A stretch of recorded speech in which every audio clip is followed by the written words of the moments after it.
Hey there, believers. We got a new episode for you today. I'm trying everything with video now, hoping that I can upgrade the sound quality and maybe start a YouTube channel up, bring more to you. That way we have more content and everything else. And for this first episode, I have From the Shadows podcast with us. We have the judge, we have Shane, and we have Jason. They all have their own experiences, I believe. I'm going to try to find out what got them into doing this and just let them lead the way on the conversation like we always do. So if you all want to just take a minute to introduce yourselves, and we'll just go from there, guys. Well, I am the rose between two thorns, this scene. So thank you very little. Yes, every rose has its thorns. That's true. Great. I'm the judge. I'm my name's Shane Luhold. I'm the Crawford County Municipal Court judge here in Ohio. And the genesis of From the Shadows podcast, my man Grover here, we go back to high school teammates in sports. When I was a teenager, I was training for a 10K run, and I was doing a night run because it was so hot. It had been in the high 90s. And I was like, I'm just going to go out and run at night. And I was going to do a 5-mile run. And it was basically down a small country road called Temple Road in Crawford County. And not to give all the details of what happened, I guess. But I mean, you can give some of the detail. All right. Well, you tell me what's too much. Okay. So it was about 9:30 at night. It was in August, and the corn was about head high at that time in the area. And Temple Road was this little road that was just down from my house. I lived on a major state route, State Route 4. Lots of traffic. If you go through Ohio, if you want to go up to the lake, like Lake Erie or Cedar Point, you're going to go right by my house. And so that evening, I left my house. I went south about 200 yards and turned right onto Temple Road. I was going to run 2.5 miles down to State Route 19. That was my turnaround, and then I would run back. That'd be 5 miles. So I made it to State Route 19, the first 2.5 miles, event-free. Keep in mind, this is the 80s. There was no headphones I was listening to, no music, no anything like that, no cell phones. And I was on my way back, and I get to the mile mark where I have 1 mile to go. And there's a crossroad there called Flickinger Road. And to my left was this woods. It wasn't real big woods. So there's the woods, then there's the crossroad, and then the corn picks up. And the corn runs a full mile all the way to State Route 4, which to get to my house. On my right was basically all bean field. So for some reason, when I got to the woods, sort of what I call my spider senses, and I talked to Wes on Sasquatch Chronicles about this, sort of my spider senses went off. I just stopped and I just stared at the woods because it's like something just, was telling me there's something not right. I liken this like that sixth sense that maybe we all have, and when you're put into a dangerous situation, it kind of goes off. And what Wes kind of mentioned the same thing of having the same thing. And I'm staring at the woods and I'm like, man, there's just something not right here. And all of a sudden, across the road, right into the corn, just right as you enter the corn from across the road, I see this corn moving. And it's a lot of corn moving. Like it's whatever's in there is big. And at first, it didn't really scare me because we have such a huge population of deer in Ohio. I thought for sure it was deer. And then it just stopped. I mean, the corn just stopped. It didn't move at all. Now, if it had been a deer, the deer would have jumped away and you'd probably seen or heard the corn moving. But the corn just went still. It's perfectly still. And I thought that was strange. So I was like, man, I'm getting the hell out of here. So I start running. And when I started running, whatever was in the corn was about 3 to 4 rows in. It starts running with me. And it's keeping perfect pace. Like it's pacing me perfectly. It's not a little bit behind me. It's not a little bit in front of me. And I'm looking and I'm seeing the corn moving. And I'm thinking, my thought is, that's no deer. deer's not going to follow me. Now, there's no bear in Ohio. I thought, could this be a person screwing with me? But keep in mind, I'm out on a country road. There's no houses. There's nothing. The odds that some person's out there just waiting for some kid to be jogging at night is. I mean, if anybody was screwing with you, it'd have been us. Yeah, it would have been our It'd have been buddy. me. Yeah, it wasn't. But the other thing is, I was a pretty good high school runner. I mean, and whatever was in the corn was keeping up with me, and I'm on pavement. And it's me. And if anybody out there's ever tried to run through a cornfield, they'll know what I'm talking about. And I'm sitting there thinking, what the heck? So I stopped. I mean, I just come to an abrupt stop. And when I did, the corn stopped. Like it knew I stopped. And it really blew me away because it's like, this thing's 3 to 4 rows in. I can't see it. So how the hell is it seeing me? But it knew exactly when I stopped. And it stopped on a dime. It wasn't like I stopped and it ran ahead of me a little bit and had to double back. You know what I mean? It stopped perfectly. So at this point, I'm about 3/4 of a mile from getting to Route 4 to get home. And I'm standing, I'm staring at the corn, and it's just not moving at all. And so I'm thinking, what could this be? Is it a coyote? No, it's not coyotes. There weren't really coyote population. Yeah, we didn't really have coyotes.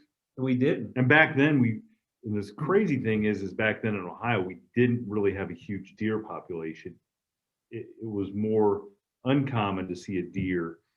Yeah, probably back then than it is now. I mean, you can't even really drive down the road without right. one So, you know, your mind starts running a million things through it, like what the heck could this be? And keep in mind, mid 80s, the issue of Sasquatch, that never even began to cross my mind. That was something that happened in the Pacific Northwest or down at Boggy Creek. You know what I mean? Yeah. Like I never even knew that Ohio could have a Sasquatch population. So I'm sitting there thinking, man, what do I do? So I said, okay, well, we'll see if Jesse Owens is hiding in the corn. And I just take off. Does anybody outside of Ohio know who Jesse Owens is? I would think some people know Jesse Owens. How about Carl Lewis? We're old. Carl Lewis. Carl There you Lewis. go, Carl Lewis. I mean, it was Ben Johnson. He was steroided. Okay, Ben Johnson. So what I did was I kind of did that, on your mark, get set, go in my mind. And I just take off like the Flash, you know what I mean? And there was a bit of a delay of the corn moving, because I got to jump on it. But man, it caught up with me quick. It was right there. And it's pacing me again. And so I stopped because I blew my gas out. You know what I mean? Like, and the thing about it is, unless you've lived the experience, and I don't know for your listeners out there, if anybody's ever hyperventilated, I don't know if you've ever had that happen to you. Well, I was so scared and I ran so hard, my breathing, I started like hyperventilate. And it was one of those things where I really kind of had to stop because I had blew everything I had. And now I'm sitting there and I'm thinking, man, I can't outrun this thing. Whatever it is, I can't outrun it. So you start thinking exit strategies about how am I going to get myself out of this? And I knew there was an old farmhouse coming up on my right. So the corn's on my left. And there's an old farmhouse on the right. And I remember because I'd ran that road before, and I knew there was a big tree that set out by the road. And I remember there were some low hanging branches. I thought, I'm a country boy. I'm going to screw this. I'm going right up this tree, man. And I'm going to climb up as far as I can. That might be the most unbelievable thing of the whole story is that you thought you could climb up a tree. But look, I'm just throwing that out. But so, I'm going to make a run for the tree. So I take off running. And when I get to the tree, somebody had dehorned it. They had come out and cut all the limbs off of it. And it's like, I'm screwed. There's no way I'm scaling this thing. So of course it paced me the whole way to the tree. So now I'm a half mile away from Route 4.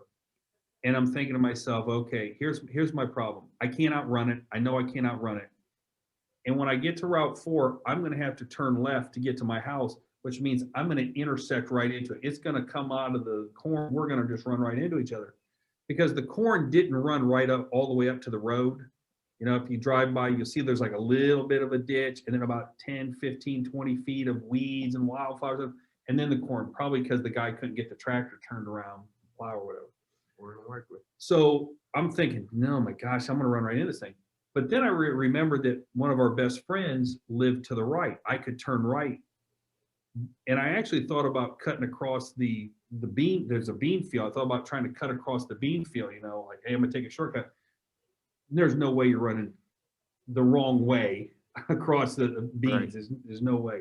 And I kind of knew, look, you know, when you're a kid in your gym class or on the playground, you're playing tag, and there's always that kid that's faster, but yet, you know, like you can juke him. You know what I mean? He runs at you, you kind of do one of these. So even though that kid's faster than you, you could juke.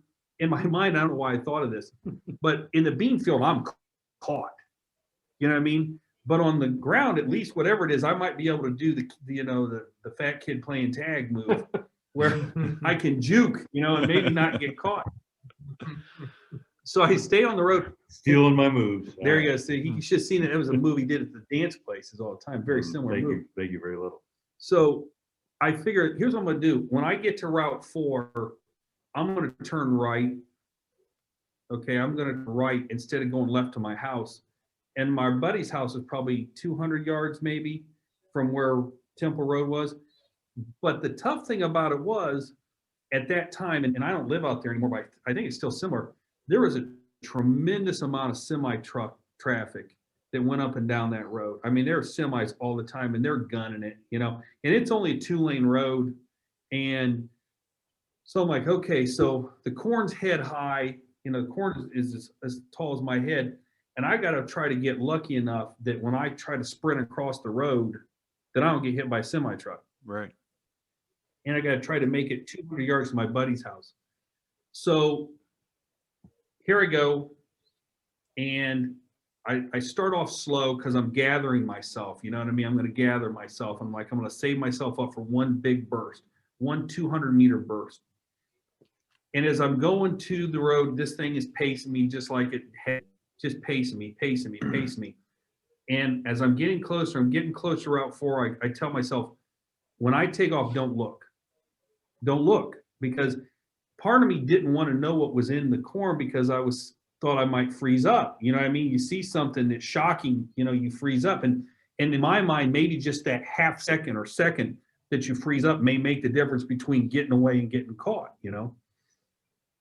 So I'm going, and I look to my left, and I see a semi's coming down Route 4, but I'm going to be able to beat it. I look right. I'm going to be able to get across.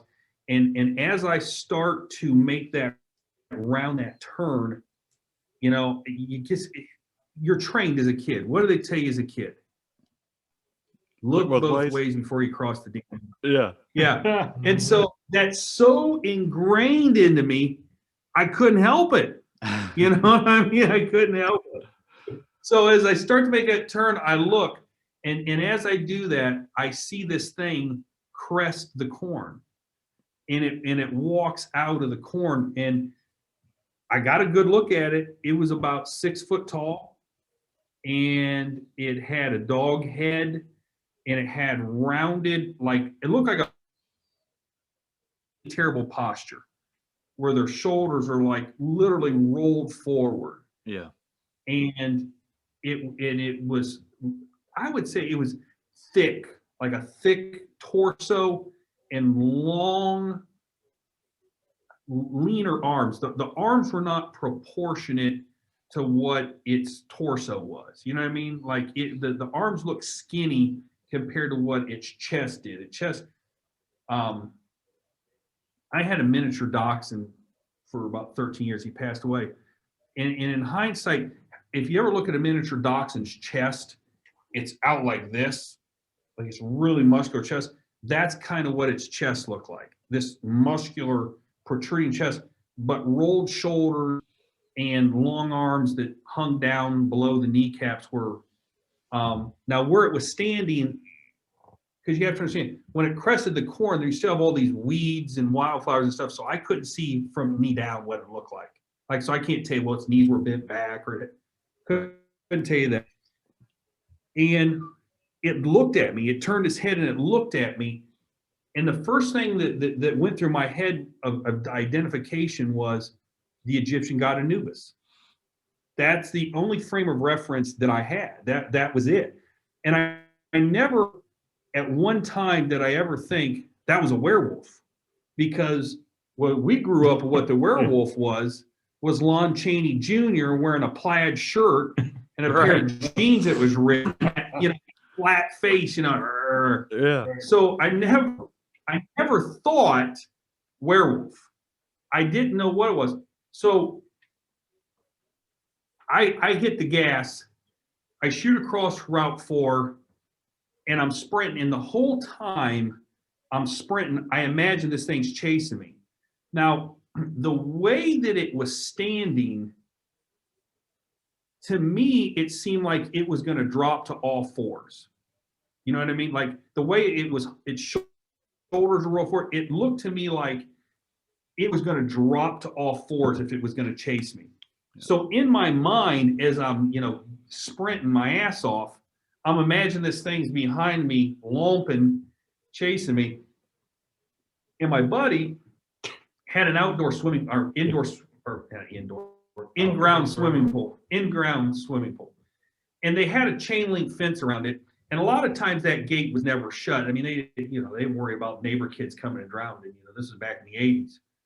So I'm running. I'm like, man, I hope that gate's open. I hope that gate's open.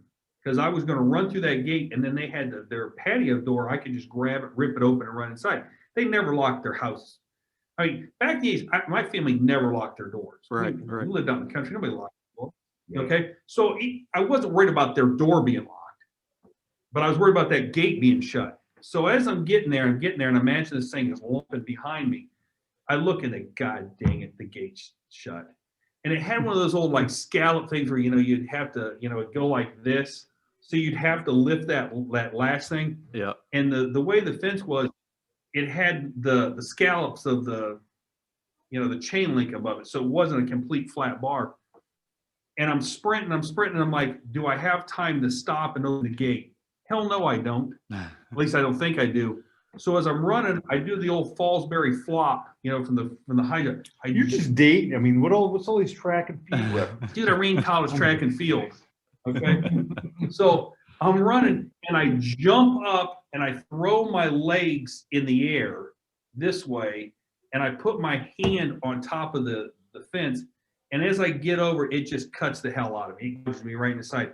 I land kind of like one of these like uneven things, and I just dive head first into the pool. And if you'd seen how the pool was pretty deep. It was like 10 feet at the one end. And I slid down because I dove in the shallow, and I slid down on my stomach and my chest down into the deep end of the pool. And as I'm doing that, I'm blowing all my air out. And I get to the bottom and I pinch my nose because I have all the air out so I didn't float up. And I sit on the bottom of the pool and I look up. I'm fully expecting to see this thing standing on the side of the pool waiting for me. Yeah. And I said what seemed like a long time, but I'm sure it really wasn't a long time, but it seemed like a long time, especially when you were holding your breath. And I'm looking and I don't see anything. Finally, I can't hold my breath any longer. I swim up to the top. And by the way, when you have a big set of running shoes on, trying to swim back up, that's hard. It's really hard. Well, that's why I know where we're running shoes. I just don't wear running shoes anymore. Yeah. Because I don't run. So I crawl up. I crawl up out of the pool, but I'm still looking because this thing could be anywhere. And run and I rip open the door, and so it's a sliding glass door, and they had the curtain pulled. And it turns out my buddy was home alone. His parents weren't there. And I grabbed that door, man, and I ripped that sucker open and come running in. And he had, unbeknownst to his parents, they had one of those old satellite. You remember when satellite TV came out? I don't know how old you are, but the satellite dish from West Virginia. Everybody's got one of those satellites. Dude, the satellite dish looked like something out of the movie Contact. Yeah. Where you could literally beam ET and get them home. It was huge. These giant satellites, and it's set out by the Turns out he had figured how to get the Playboy channel. And so when I ripped that door open, man, I see this chick with her jugs out, and he's sitting there. He turns. He thinks his parents just ran in and caught him. He screams. I scream. I shut that door. So was he more scared that night than you? Hey, you should see what I'm going to say. He was scared. He thought his mom and dad had ripped that door. He thought that the way I ripped that door open, that they had been peeking through, watching him watch the Playboy channel. And he screams. And I slam the door shut, and I'm trying to get locked. But the funny thing is, you know those old cheap sliding doors. When you slam them, you can get it locked and I'm slamming, I'm trying to lock the goddamn door. And I finally get, and he's like, he's still scared because I scared him watching the boobs. And finally, when I finally get the damn door locked, he's like, "What the hell is going on, man?" So, yeah, and so at the time, the very next night, we always played cards. The kids on the basketball team, we always played cards together. And the very next night, Grover can tell you this because he was there. Yeah. I told that story, but I never told him what I saw. And the reason why is because back in the 80s, if I would have told them I saw this thing that looked like the Egyptian god Anubis and, was 6 foot tall, they would have roasted me. Oh, yeah. They'd have made fun of me. They would have ridiculed me. And I would have just been a laughingstock. And so the story was more compelling, not knowing it was in the corn. And they all, hey, it was this. And, I think it was this. But I never told them what I saw. And that is the genesis of the podcast, because Grover and I, years later when I tell them the story, it's like, back in the 80s, there was not a forum that like we have From the Shadows podcast and you have with Bump, where people could go out and tell their stories in an environment where people are not going to be judgmental, and there are people that want to hear your stories, and it gives you a launching pad to tell these things. And that is really the genesis of our podcast. Was the idea was, hey, I was too scared to tell my story. Why don't we create a forum by which other people can come forward and tell their stories, and they don't have to worry about us cross-examining them. I was a trial lawyer for 17 years before I became judge. We don't cross-examine anybody. We don't question anybody's integrity. If you say you saw it, we'll okay, you saw it. Yeah. Because the one thing Grover and I, we've always talked about, Jason too, is that if what I saw was real, what else is real? Yeah. Exactly. What else is real? And so for years, I never, there was no internet back then. So there wasn't like I could look up, oh shit, that's a Dogman. That's what that was. Oh man, do I feel like a fool? There was nothing. There was absolutely nothing. No. And and the thing about it is, if you're into Dogman lore, my Dogman experience predates the Beast of Bray Road in Elkhorn, Indiana by 10 years. You mean Wisconsin? Yeah, what did I say, Indiana? Yeah, Wisconsin. Yeah, my story predates the Beast of Bray Road by 10 to 13 years, I think. Yeah. So when I started trying to figure out what this was I saw, one of the things that I never thought werewolf, like I said, one of the things I thought was, is this some sort of devil dog? Remember the Sherlock Holmes and the Hounds of Baskerville and the black dog with the glowing red eyes that chased the carriages? And I thought, is that something I saw? But man, that's not right, because this thing was standing on 2 legs. This thing was standing upright. What the heck did I see? And so it wasn't until the internet and you start, oh wow, and then you start seeing things. And then the awesome thing was, because Grover and I, we're going to date ourselves again. Well, I'm not dating myself. You're an old man. Keep dating. But Jason too. Drag me into this. Jason's our age. Yep. As kids, we thirsted for shows about the unexplained. And remember Leonard Nimoy, In Search Of. Yeah. Those shows, that was the first real thing of saying, where he talked, I think he talked about Bigfoot one episode. And you'd be like, you couldn't get enough of that. You just couldn't get enough of that. Yeah. And then my favorite TV show of all time That's incredible. That's incredible. That was that. No, was The Night Stalker. Oh, Darren McGavin. That was only on for like a season. And so, God, you are dating us. What are you talking about? Dude, I'm 51 years old, man. Jeez, But I was in kindergarten when you graduated. We're not kids anymore. yeah, but the point was there was so little material out there for people of like minds like this that you just couldn't get it, and so you couldn't. I couldn't identify with what it is that I saw. And then the internet and everything, and then I stumbled upon Linda Godfrey's books, and now there's documentaries, and Seth Breedlove, who's a guest of ours, has done stuff. And so now you can't turn on the Travel Channel without having something paranormal. There's a ghost, there's a UFO, there's a monster, there's Bigfoot, there's dog.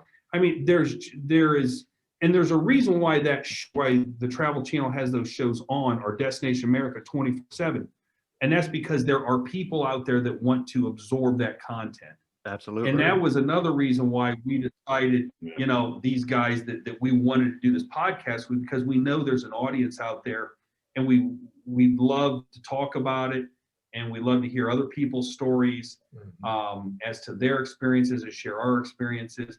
And the cool thing is, I got the two guys that I have with me, super smart guys, and love the material, and we're trying to grow our podcast and give as many people out there as they can to come listen to us, enjoy the stories, or reach out to us and come on and tell us their stories.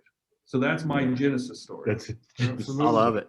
I love it. And sitting here, I was trying to take notes, and the scariest thing about this Dogman to me is when it's running through the cornfield. I know how tight those rows are usually spaced out. There's not a whole lot of room. Yeah. So I imagine him straddling a row of corn and getting slapped in the crotch with every step, and anything that can take that, if it could take that, I wouldn't want to tango with it. You know what I mean? Got that right. The cornfields will slice you up. Well, and you think about it, and that believe it or not, though, that was one of the considerations why I ruled out that it was a person. Not that they were getting slapped in the nads, but we've all played hide and go seek in a cornfield. We're country kids. Right. And it's like, dude, one corn leaf across your cheek, slice it right open. Exactly. Yeah, that's game over. And this thing went through there. I mean, this thing went through that corn like it was nothing. I mean, it was nothing. The speed that this thing must possess, because look, I was scared. I mean, and I was scared, and I was running for my life, and I didn't have a chance to pull away from it. And the interesting thing about it is what was it really doing? I mean, why didn't it just come out of the corn? If it was going to get me, it could have got me. I couldn't got away from it. But we've been on different podcasts and stuff like that, different ideas people told me. And one of the things that got kicked out there, I talked to a guy that had hunted wolves up in Minnesota, and he had said, "Realize, wolves are pack hunters. Mm-hmm. I mean, a wolf's not going to come out and attack you one-on-one if you're as big as what it was." And I was 5'11", 150 pounds or whatever. Right. But they're pack hunters. They want to drive you. They want to tire you out. You're game to them. They want to push you, get you tired, and then you get ambushed. Yep. You know what I mean? And that's kind of, maybe that's what it was. Well, one of the other, and we just discovered is, we talked to Linda Godfrey, and she kind of the godmother of Dogman. That's true. And so she kind of surprised us a little bit with a couple things. Okay. Yeah. And one of them was she had done all the research there around Brea Road, and it all seemed to be tied to Indian burial mounds. Yeah. Okay. And it's like a triangular like area there that she has traced all this stuff back. And so one of the thoughts is because I have a hard time believing that the Dogman is a strictly biological flesh and blood. Okay. I think it's got to have some kind of supernatural component to it, something. Exactly. I think Bigfoot's the same way. Not just to interject and throw that in there. You just completely threw me off. No, I don't even remember what we were talking about. But damn it, Jim. I mean, everybody complains, Jason. You see that we interrupt our guests, and you just interrupted me. So now everybody watching, you see who the culprit is. But so one of the thoughts, and especially from Linda, is that these are something that maybe is manifested through Native American history, like especially maybe it's something that is protecting their sacred burial grounds. Right. Okay. And which would also tie back to it looking like the Egyptian god Anubis. Right. That has something to do with the death in the Egyptian culture and predates that. Sumerian culture. So the interesting thing about Linda, and if you go watch Seth Breedlove's documentary on Amazon Prime, where he talks, it's a Bray Road Beast, I think is the title of it. It's free, by the way. It is free. So Linda took all these Dogman sightings and she put it on a map, and then she put down where all these different Indian burial mounds were.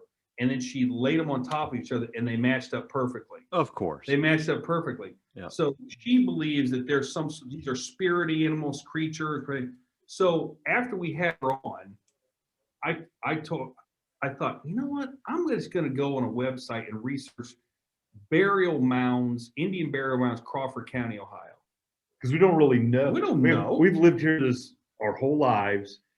I don't know of any Indian burial mounds. Yeah, in Crawford look, County. now we know Ohio has a lot of burial. You got Great Yeah. Serpent Mound. yeah. Which Yeah. is one of the, so I research it, and sure enough, it says there's some X amount in Crawford County. I pull it up, and I'll be damned. It is right there on Flickinger Road, within a quarter mile of where I first run into this thing. And I text Grover, I'm like, dude, you're not going to believe this. Sends me the picture. You're not I'm gonna on the believe mail it. route. You're not going to believe it. And so you called me up and tell me about it.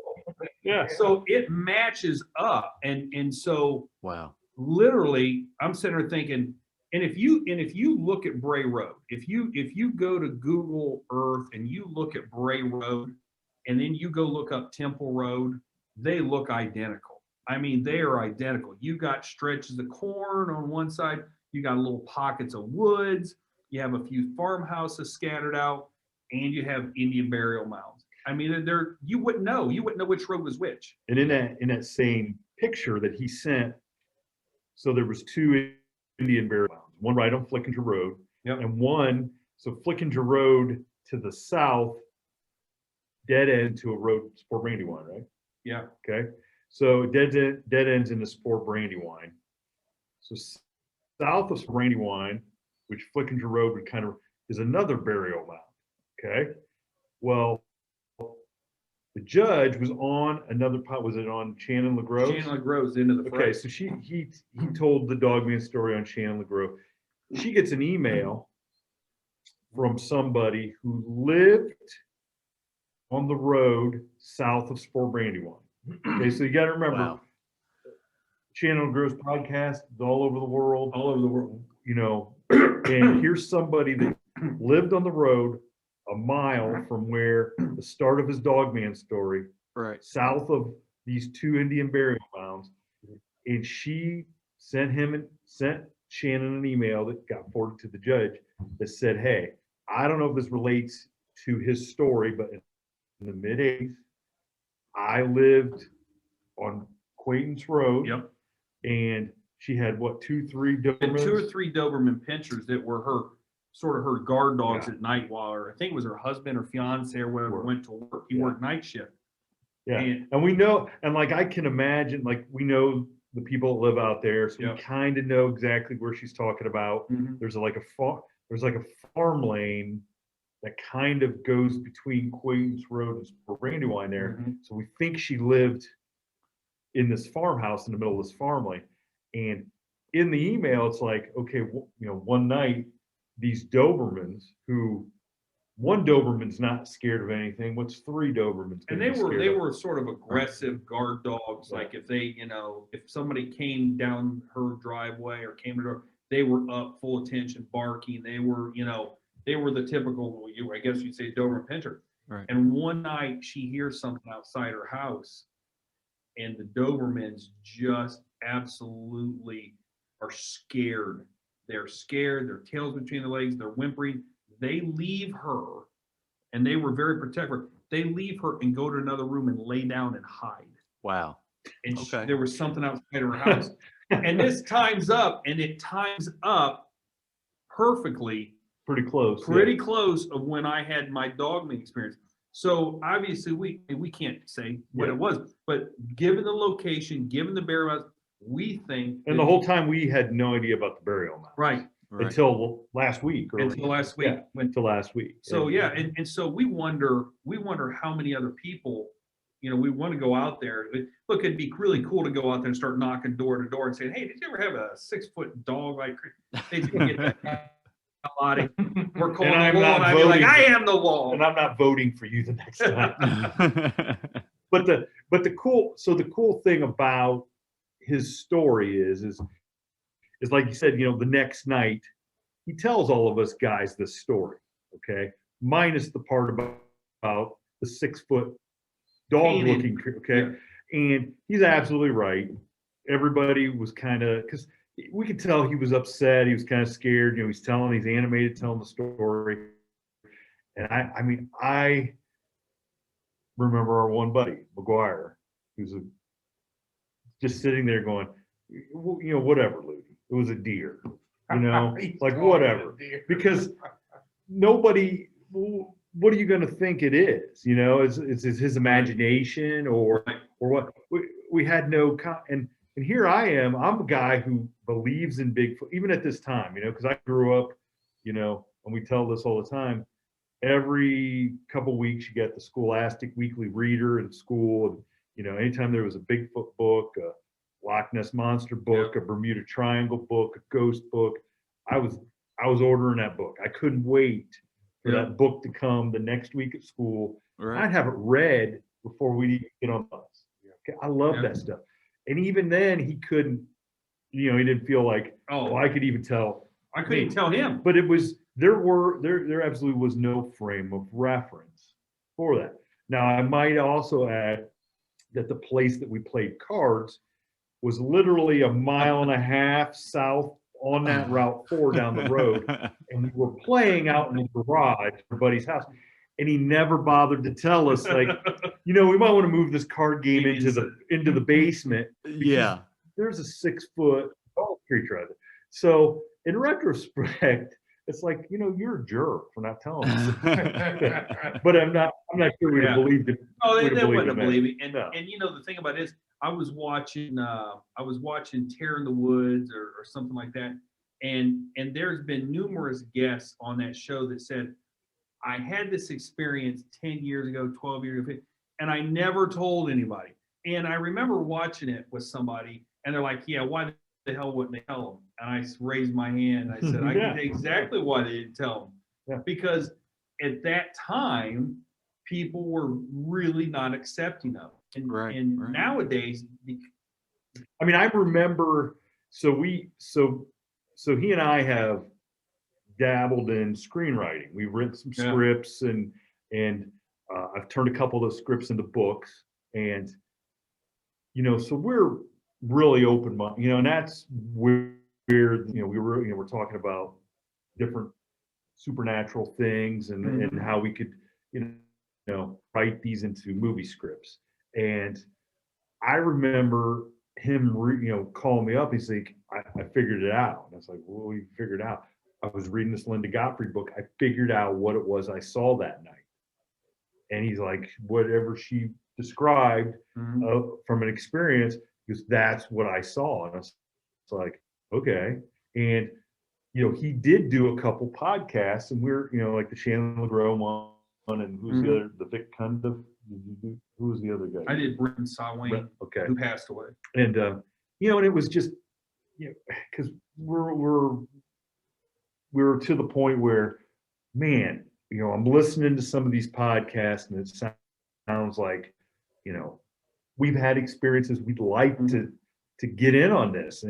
And he's got, in my estimation, one of the best and most credible, not that anybody else's story isn't credible, but if you're not going to, he's telling the story, and he's up for re-election in a couple of years. Okay? Yeah, one of the things about look, I'm an elected official.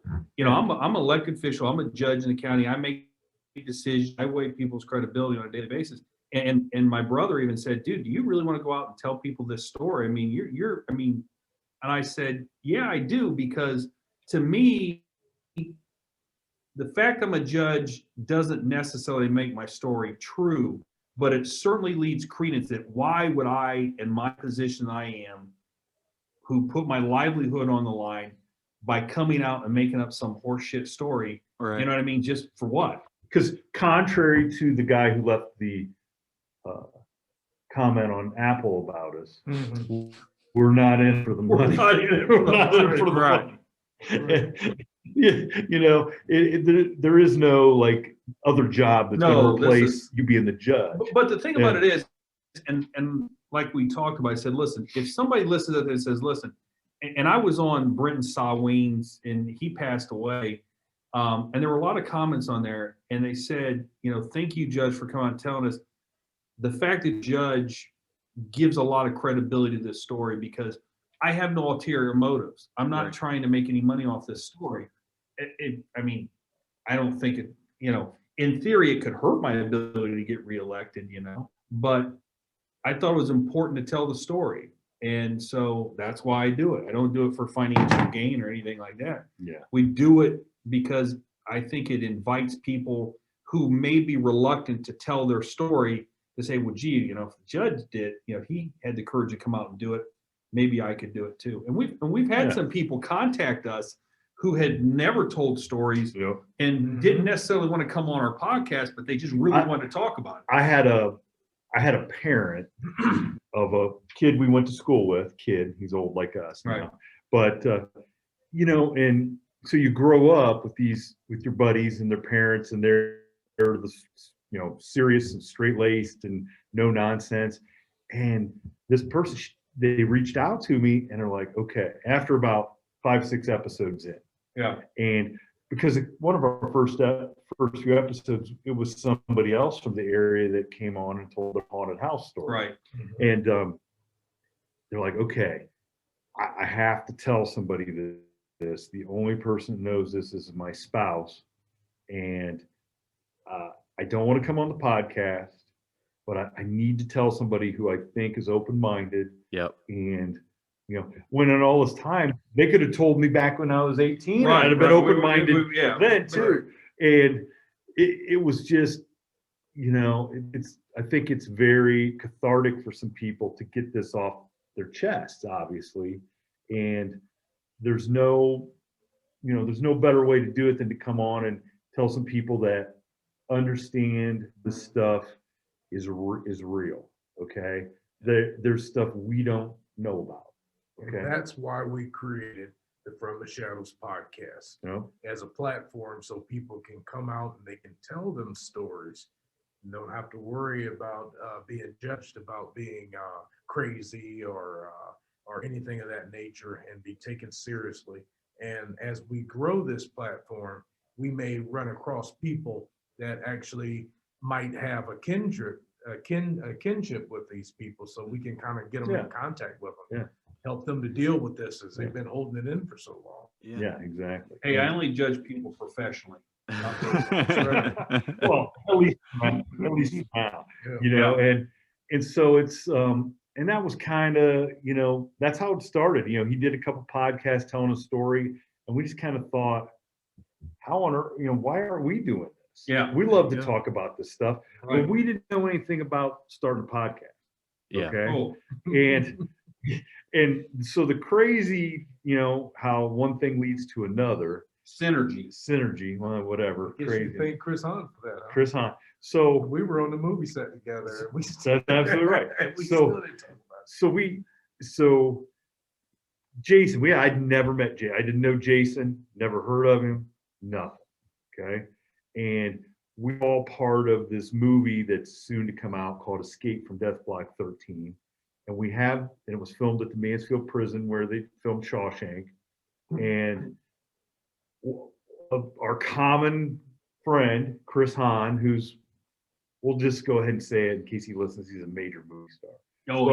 He's an A-list. He's an A-list celebrity. Maybe he's a D-list movie star. Former professional wrestler. Former professional wrestler. Former professional wrestler in WWF. He wrestled the likes of Ric Flair. He wrestled the Undertaker. Road Warriors. Yeah. Super good guy. Yeah. So he's been in a few movies, and he's basically the co-lead in this movie. So he gets me, and I write music and stuff as one of my side gigs.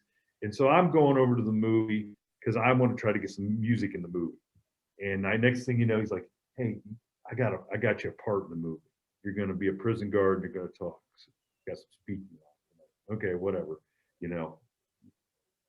thanks, Chris.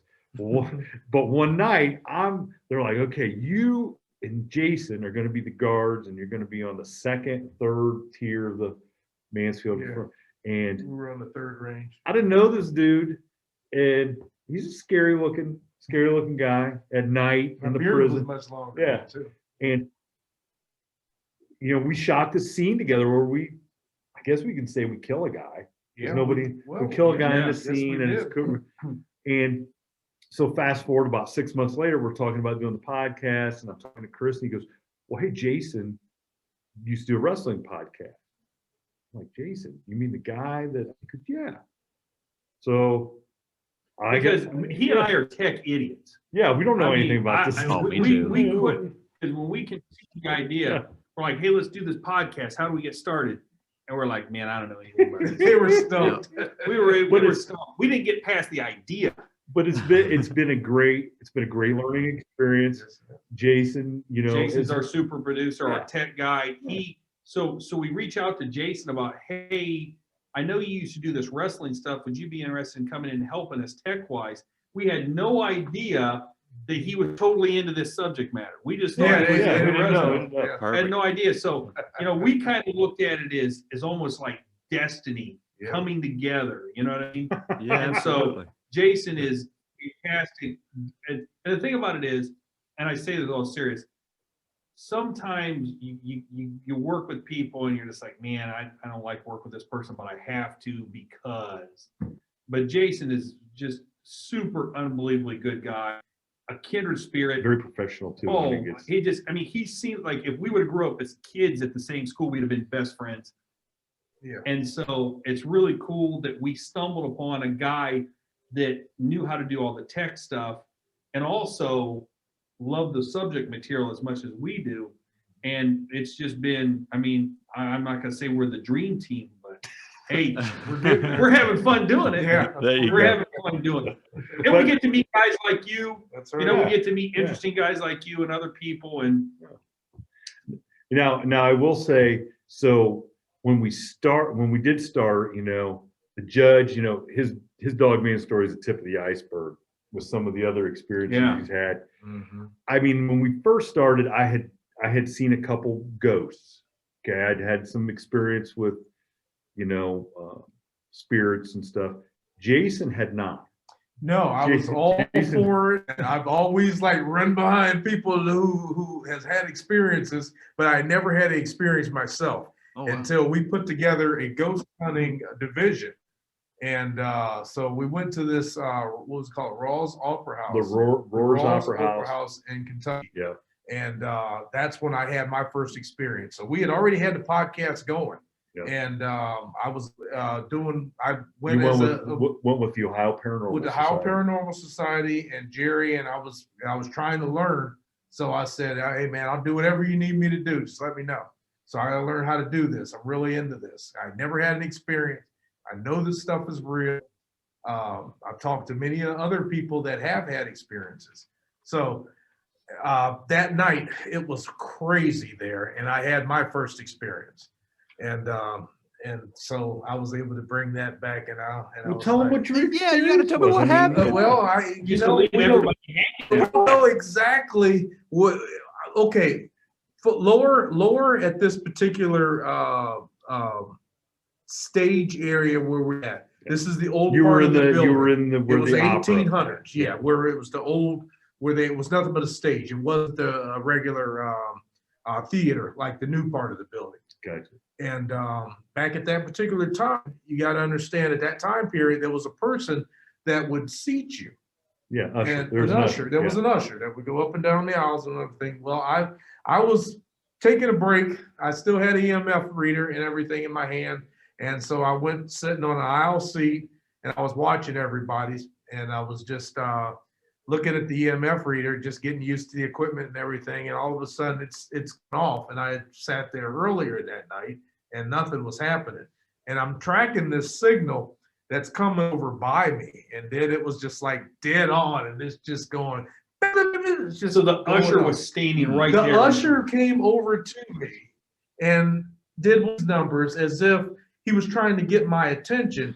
he put his hand on my leg and put his other hand on my shoulder, as if like he was leaning in my ear to tell me like, you got a call or something. So I, and not to disturb people around me. And I felt this, and I'm like telling everybody, look, put the thermal camera over here. Something's touching me right now. I mean, I can't see him, but I can feel it. I can feel it. It's there. Wow. And so they put all that stuff on me, and I had my first experience that night.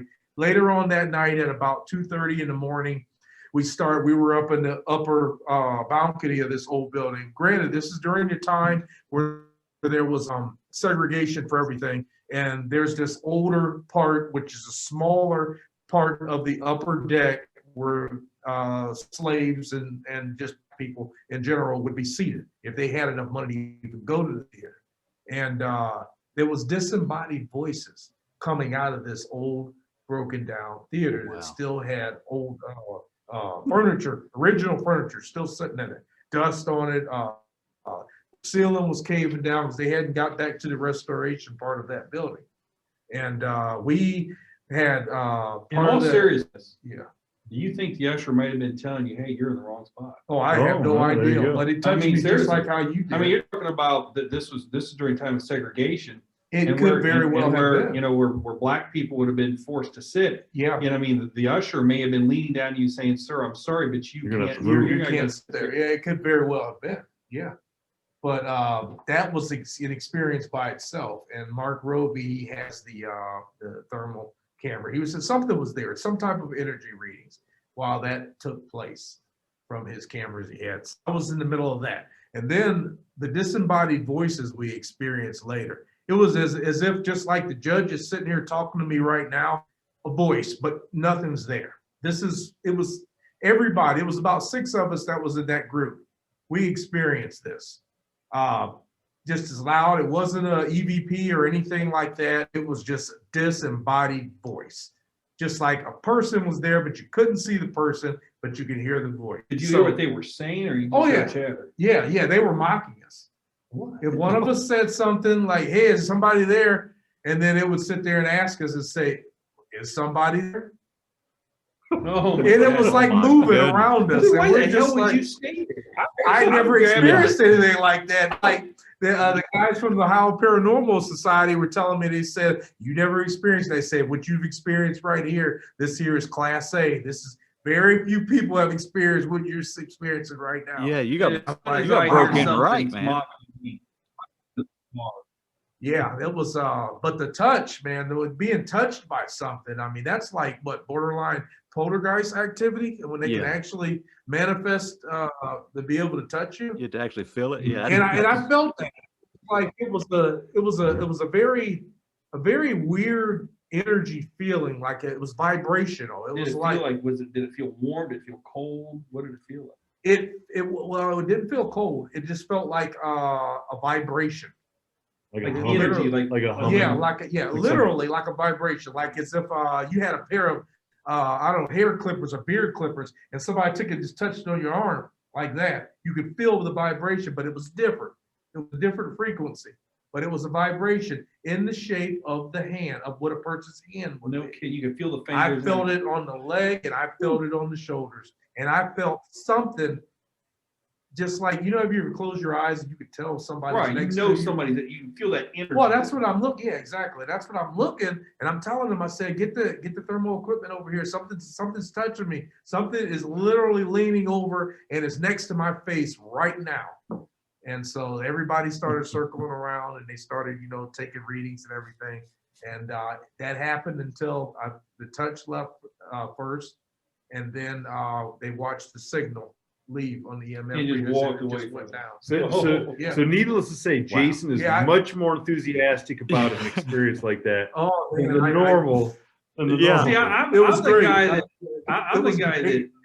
guy that says, look, I'm running. I never experienced anything before that, though. Now I will how much time we got? We got time for another? Yeah, let me hear your story, man. Okay. Well, this kind of involves all of us of something that happened this summer that we went, we're friends with the guys that host a podcast called The Paranormal Road. And then they are a campground outside of Oberlin, Ohio, that is surrounded by woods. It's surrounded state forest beyond those woods. No, national forest. Yeah, national forest. Cuyahoga National Forest. Yeah. And it's like 400 acres of woods right by the campground, and then there's a river that runs all the way into the Cleveland Metro parks, and along this river is just clumps of woods along. So it's a really great area for something if it wants to hang out and hide, or Some not be cryptid. So the summer before, Dave Hensley, who's the host and has a camper there with Randy, they people had been hearing one night. I think they were all out late. Somebody had heard At 3 o'clock. like a howl. Okay, they had no idea what it was. It sounded like a woman. Sounded like a woman Screaming. howling, screaming. So the next morning, they all heard, it was like 8 of them. Next morning, he finds one of the Sierra Sounds tapes and just sends it to each one of these people. And they're all like, "What? Did you record that from last night?"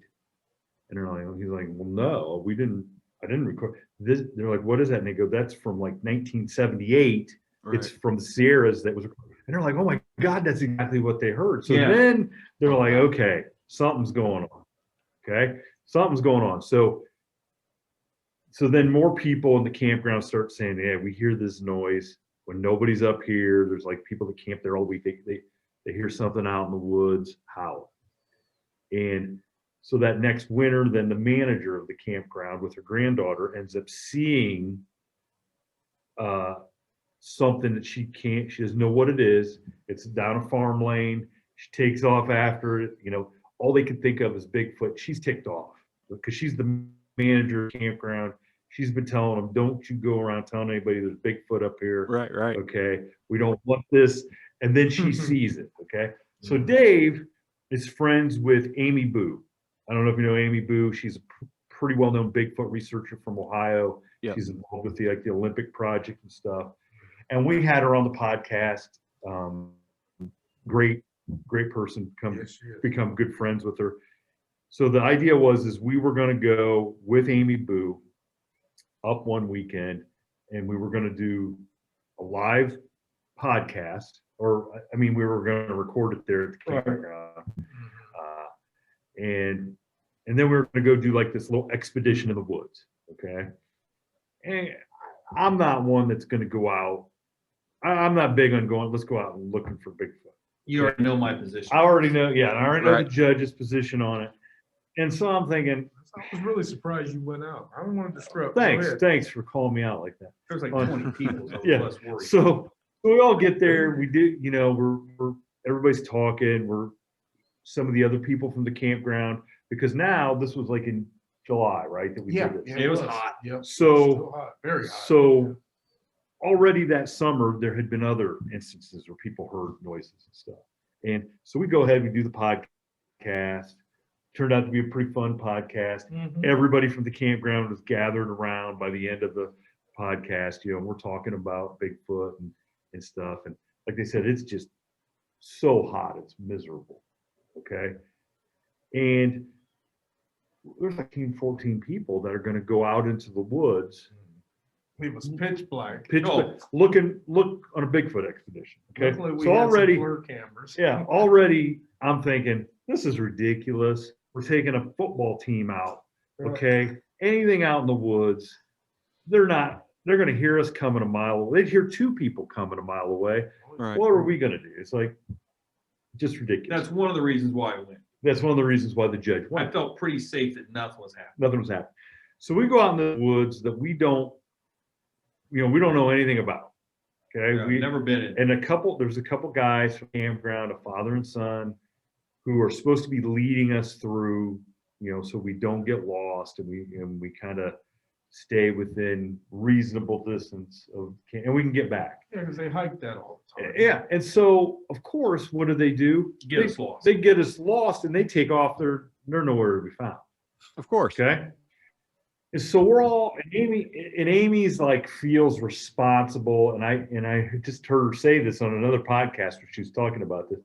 She's a teacher, so she kind of felt responsible for all of us. This was the field trip that went bad. The field trip, yeah. Yeah. This was the beginning of a bad horror movie script. And so we're all kind of standing in this, in the same central area, about 10 of us. Okay. There are some FLIR cameras or whatever. And so we're standing there, we're kind of trying to figure out where these guys went. We kind of think we know where they went, but if we're looking straight ahead, they're off to the left. You can see some lights, like some flash, like they're flashlights. And all of a sudden, Amy's FLIR that she's holding goes dead. Battery just drained. And she's like, man, that's kind of weird. It's never happened. You know, everything was charged. It was, you know, should have lasted for another couple hours or whatever. And so I could tell, you know, even though it's the first time I met Amy face to face, I could kind of tell she was thinking like, okay, this is kind of weird. Everybody else is kind of talking and just kind of not, you know, Making it a social event. yeah, making it a social event. Right. And so I could see Amy a little bit concerned, and I kind of, for some reason, oh man, we better find these guys because I don't know what's going on. I mean, I didn't really think anything of it. Hey, it was dark. It was and dark. I mean, Yeah. we weren't finding our way out. So I kind of walked to the front of the group, and I'm looking, and I see this red, like I would tell you it looked like a reflector, okay, or maybe a tail light, okay, but it was perfectly round. And I'm looking, and all of a sudden there's two of them, okay. And Amy is standing. I go, Amy, do you see those red lights? Thinking that these two guys are supposed to be guiding us. I'm thinking that with maybe these flashlights. yeah, I'm thinking that maybe those are the guys up there, and I didn't know if they had like a infrared, you know, whatever. Right. And Amy goes, "Yeah, I see those. And all of a sudden they just go out. As soon as she says, yes, I see them too, they disappear. Okay. I'm like, what? You know, what the heck is? Because it looked like they were moving, right? Like they were just standing. They were just still, and they were like, you know. Now at the time I didn't say this. Now since I've like, okay, they were perfect distance away to be eyeballs. Yeah. Okay.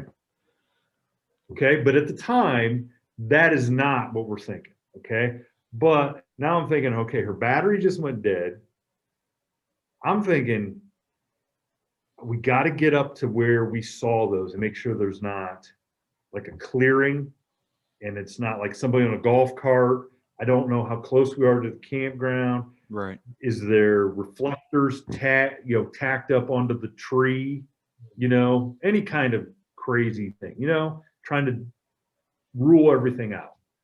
And so we kind of start walking, and here, then we see these guys. Okay, we see where these guys are. And as they come closer, I'm like, hey, you guys got your red lights on you. And they're like, well, no, why? So I kind of look at Amy and I'm like, okay, let's get up there. So we get up there, and here's what you find is we get to that spot, there's a hill beyond it. Okay, so we're not like looking out through the woods onto the field or anything. Right. And even after I found out later, it's another 100 acres. It's not like we could have looked out onto the field. Okay. Oh, wow. We get up there and we're looking around, nobody sees reflectors. And so Amy's like, okay, how about we just kind of all stand still and listen? Because now we don't have any idea what those red lights are.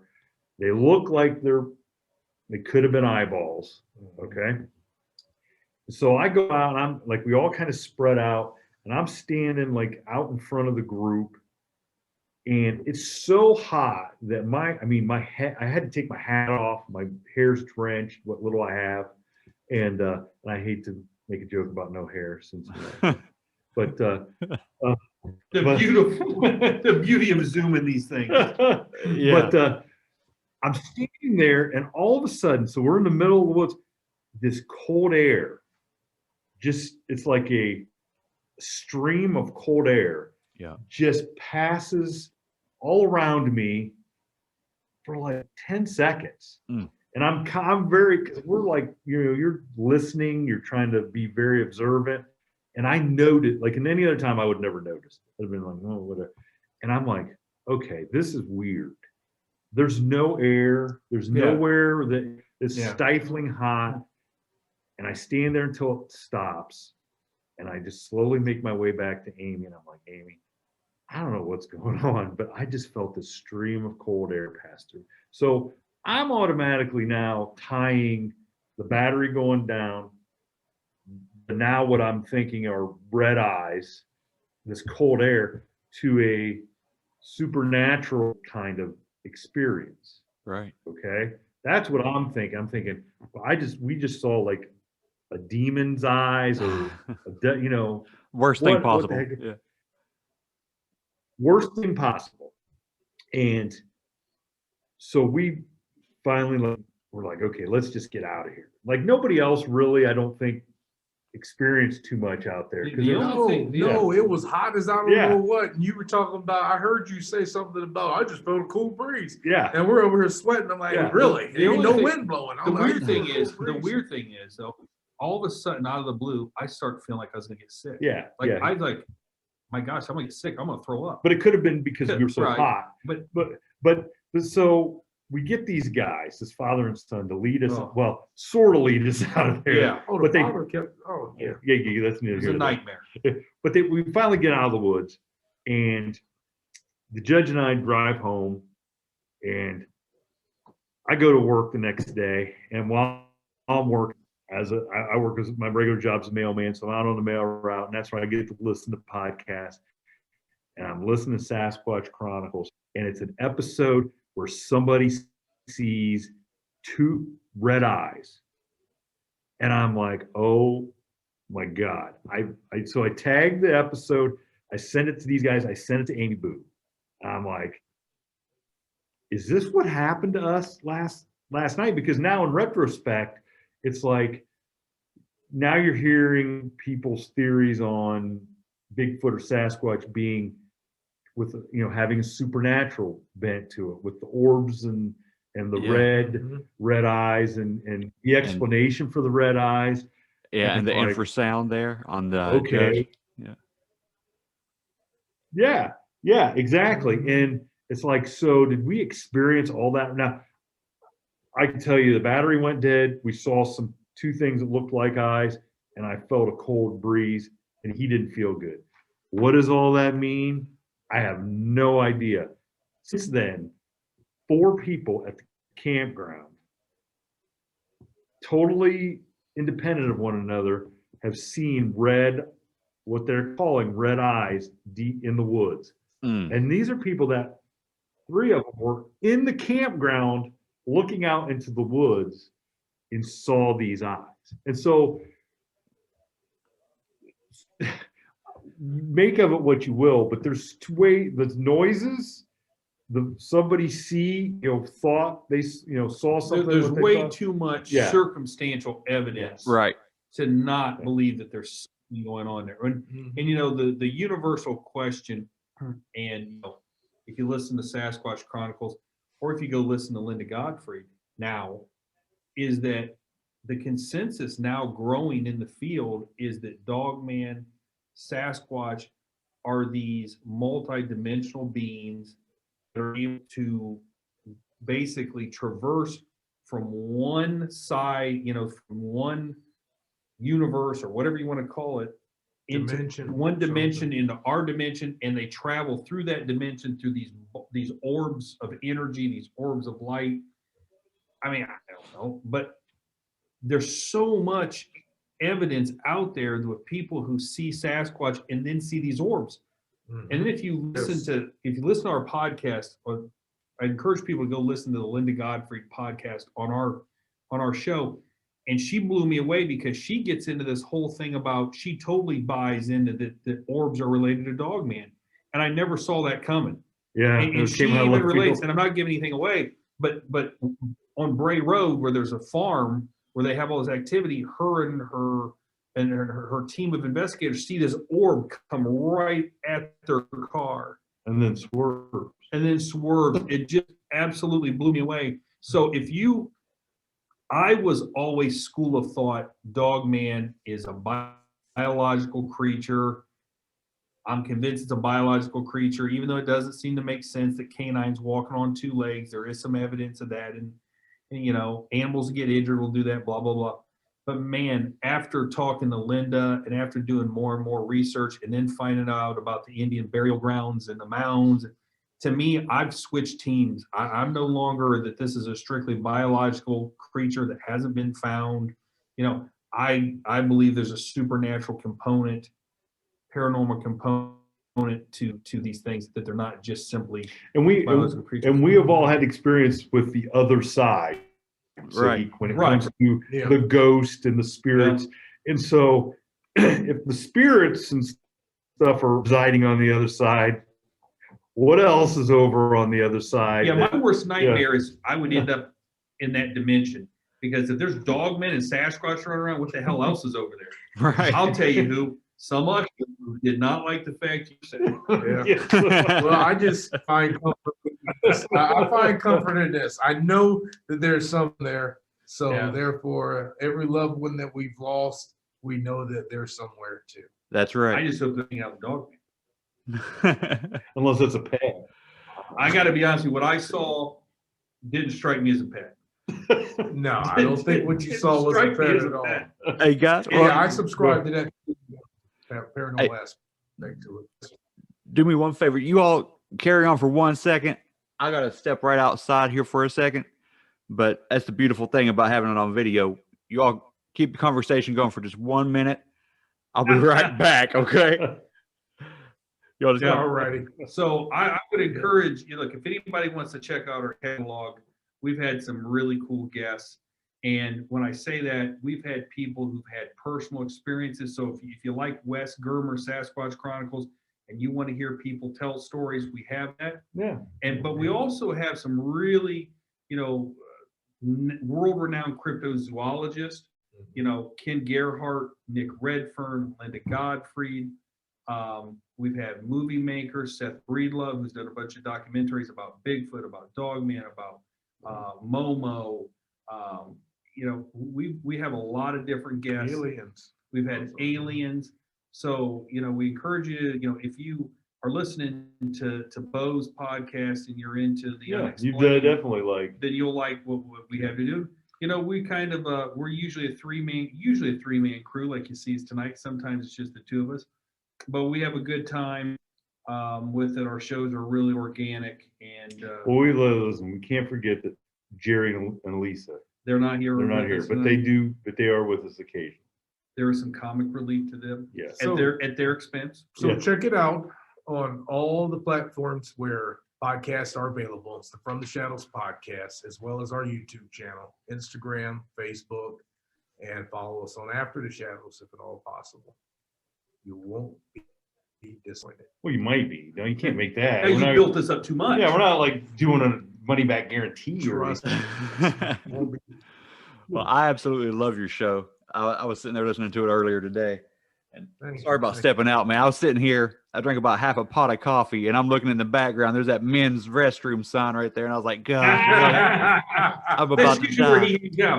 Well, and the other aspect of our show. So for people that might come over that are new, is we also have every Wednesday the midweek howl. Yes. And some people, I mean, if you're looking for paranormal stuff, you're not going to find it in the midweek howl. But if you're looking to laugh, he's a good time. We have one of our other, we call him the Ozark Howler, and he lives in Ozark, Missouri. Lives in the Lake of the Ozarks, and he is a former sheriff's deputy, highway patrolman, air marshal, Secret Service, Homeland Security. Yeah. And he is one of the greatest storytellers of all time. Yeah, you just want a good story. Yeah. You're driving down the road. Yes. You got about 20 minutes, and you want to hear some funny stuff, but some true stories. Check out the Ozark Howler. And if you grew up in the Midwest or or anywhere in rural America, you're gonna know the trailer park he's talking about, the guy, the guy at the factory. You would the guy- definitely be able to relate Oh, to it. Yeah. So check us We out. get lots of comments about the howler. Yeah, it's called the Midweek Howl. So we just midweek started- program. We on- just started a Patreon page. Yeah. One of the yes. things that you get with the Patreon is you get to listen to Cryptid Court. Cryptid Court. Yes. For Good truly Lord. the judge, All right. where each month I will take a lesser known, cryptid and we'll talk about it. And what was this month's, the very first? Puckwudgie. The Puckwudgies. The Puckwudgie. Oh, yeah, those So- good guys. Little So troll listen action. to, so the thing is, if you want to come listen, if you want to shoot us an email or a Twitter account and want me to do a specific cryptid, I'll do the research into it and we'll put it on trial. Yep. And the catch line I always give is, I'm going to pass the gavel to you, the listener, and you, the judge. Nice. Nice. That's awesome, guys. I appreciate you guys coming and out. also, here. I appreciate you guys coming It's on the been my show. pleasure, bro. Yeah, We've had a great time. I You got a thank great you. show, and Yes, you do. And I I appreciate hope it. our listeners come over and listen to you. I hope your listeners give us a try and see if we can entertain them. Absolutely. From the Shadows See if we can do it. podcast. You guys are a blast. And I appreciate you guys being my guinea pig for the whole camera setup, Zoom meeting thing. I'm sure I'll have to rearrange it. But hey, Hey, the three of us have faces for radio. yeah. Yeah, so hopefully we won't just scare everybody away. We can- Yeah, exactly. Let's get Lisa here. Can you blur?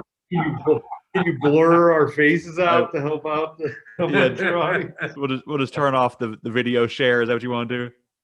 I say that all the time too. I got a face for radio. Well, guys, I'll holler at y'all a little later. I got some emails and text message numbers and all that kind of phone numbers. I'll be able to keep in contact with you guys. You all keep in contact with me. And if any of your listeners want to go listen to my Dogman story, you'll get more details. I kind of gave it the shorter version. But if any of your listeners have any questions for me, get a hold of Grover, forward the emails to me, and I will email back your listeners. And if they have questions about what happened that night, I've done that for other people, and I've actually met some really cool people that way. Yeah, yeah. And That's the best part. That's the best part meeting about the good podcast. people. Oh, yes. And the cool thing is, I met a guy. He emailed me, had a bunch of questions. It turns out he lives a couple hours away. I invited him to our hometown. I'm going to take him out, and I'm going to give him a personal tour of Temple Road In the daytime. in the daytime, and I'm going to show him where everything happened. So, if you guys listeners out there, I think it's a little late. I think the corn just got harvested. Yeah. Yeah. But next year will be another year. If you want to come up, we'll give them a personal tour. And we will not be running. No, those days are over. It will be done by rickshaw. Rickshaw. Case is gonna rickshaw. You're dating us again. Nobody knows what a rickshaw is. Oh yeah. Oh, yes, Oh, they do. Come on. Sure we do. Yeah, our fans Bubba's are audience is our cultural world lead travelers. divers. Yes, world travel. That's right. Yeah. And my Oh, audience is like 35 and up anyway. I don't have anybody young listening to my show. So. Hey, thanks Yeah, for having us thanks on. It's again. been fun. We love talking about our podcast and the material. So best of luck to your podcast, and we'll try to send over some people because you got a really cool show. Yes. Absolutely. And I'll do likewise, man. I appreciate you guys. Thank you. Thank you. All right. You have a All good right. one. Take We care. do. Yep. Have a good Take night. care. Yeah.